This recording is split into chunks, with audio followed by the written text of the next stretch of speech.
You know, some words are like smoke.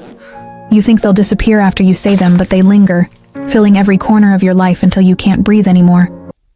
That's exactly what happened to me. My name's Emily. I'm 33, and I ruined my marriage with a single joke that wasn't really a joke. It was a Friday night, one of those easy evenings where you don't expect anything to go wrong. We were at a small get-together with a few friends. Laughter, music, too much wine, the usual. My husband, Adam, had just gotten a promotion at work, and honestly, he deserved it. He's one of those dependable guys, steady, kind, always doing the right thing. The kind of man you can trust with your life. But lately I'd been restless. Everything about our life felt predictable, safe. Maybe too safe. So when one of my friends, Kayla, started talking about her ex, how wild and passionate he was, I laughed and said, "Well, at least you had fun. My husband's basically my backup plan, the guy I married because I got tired of waiting for the exciting one." Everyone laughed. Even I did. It came out so easily, like a line from a movie. But when the laughter died down, I caught sight of Adam across the room. He was standing by the kitchen counter, frozen, holding his drink.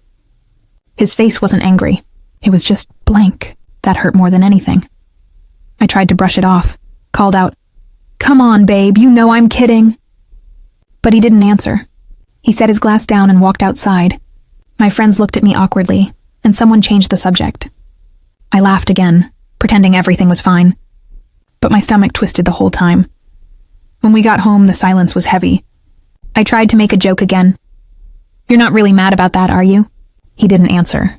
He went upstairs without saying a word. I remember sitting on the couch staring at the muted TV, wondering why I couldn't just stop saying things I didn't mean. Or maybe I did mean them, deep down, and that's what scared me. The next morning, I woke up alone. His side of the bed was cold. For a second, I thought he'd gone for a run like he usually does, but when I walked downstairs, I saw it. An open suitcase on the floor by the door. Half-packed. Shirts folded neatly, a few shoes, his laptop. He looked up at me, calm, composed. "You should have just told me if that's how you really felt," he said quietly. My heart sank. "Adam, it was a joke," I blurted out. "Everyone knew that." He zipped the suitcase, not even looking at me. "I don't think they did," he said, "and I think maybe you didn't either." That's when panic started to crawl up my throat. I begged him to stay, to talk, to not take it so seriously, but he just shook his head. "You've been making jokes like that for a while now, Emily. About me, about our marriage, about how boring I am. Maybe I should have realized sooner that you meant it." I wanted to deny it, to say he was wrong, but I couldn't. Because I had been saying things like that for months. Not because I didn't love him, but because I was trying to fill a void I didn't understand. I'd started comparing him to some imaginary version of what my life could have been, and in doing that, I'd forgotten who he really was. The man who stood by me through everything. The one person who always showed up.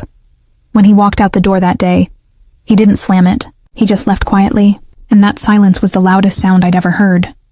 The days after felt like walking through fog. I kept expecting him to come back, to call, to text, to ask if I was okay. But he didn't.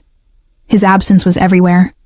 In the half-empty closet, the missing coffee mug, the empty space beside me in bed. I tried reaching out, but he wouldn't answer. I went to his office once, but his coworker told me he'd requested remote work for a while. It hit me then. He was done trying, and I didn't even blame him. Weeks went by. The world kept moving, but I didn't. I'd sit on our couch, scrolling through old photos of us. The trips, the little smiles, the way he looked at me when he thought I wasn't paying attention. That's when it hit me how blind I'd been. I kept chasing excitement, thinking I was missing something, but the truth was, I already had what everyone else wanted. I just didn't see it until it was gone. One night, I opened my email and saw his name. My heart jumped.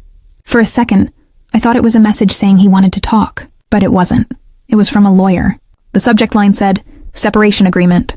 I sat there staring at it, numb. I wanted to scream, to cry, to tell him that he'd misunderstood everything. But no, he hadn't. He'd understood perfectly. After that, I stopped fighting. I signed the papers, packed up the rest of his things, and let him go. Because maybe that's what love is sometimes. Realizing you don't get to undo the damage just because you're sorry. It's been almost 6 months now. People still ask if I've heard from him. I haven't, but I saw him once, at a cafe we used to go to. He was sitting by the window, smiling at someone across the table. A woman. She looked warm, gentle, the kind of person who listens. He looked happy, the kind of happy I used to take for granted. I didn't say hi. I just watched him for a moment and left quietly. When I got home, I poured myself a glass of wine and sat on the floor, staring at nothing. The silence didn't hurt the way it used to. It just felt final. Sometimes I replay that night in my head. The laughter, the clinking glasses, the way everyone thought it was funny. And I wonder if any of them remember the look on his face. Probably not, but I do. It's burned into me now. I think about him every day. Not because I want him back, though I'd give anything for one more chance, but because he taught me something I never understood before. That love doesn't survive without respect. And words, even the ones said in jest, can destroy more than silence ever could. So if you're ever tempted to make a joke about the person who loves you, stop and think, because sometimes you're not being funny. You're confessing. And one day, you might wake up realizing your backup plan was actually your whole world, and you laughed it away.